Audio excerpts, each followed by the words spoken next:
નામ છે સામાન્ય શાળા પીપલધાડ। અમારું કૃતિનું નામ છે મધ્યવર્તી સ્થિતિ માપના માપ। તેમાં મધ્યક આપણી સંખ્યા લઈએ આ 4 સંખ્યા લીધેલ છે 6 4 8 ને 2 આનો સરવાળો થાય છે 20। એટલે આપણે 20 સ્ટ્રો લીધેલ છે। એમાં દરેકમાં એક એક નાખતા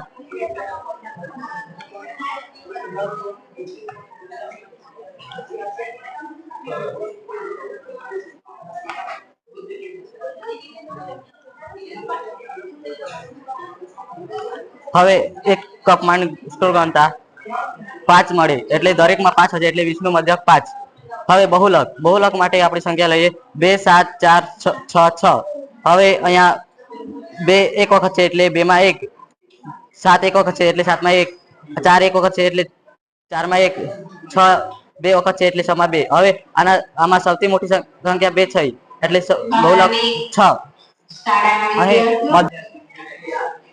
સમજાવો અહીંયા મધ્યક અયુગ્મ સંખ્યા એટલે એકી સંખ્યા। અહીંયા 5 સ્ટ્રો લીધેલ છે તેને ચડતા ક્રમમાં ગોઠવતા 7 11 13 17 અને 19।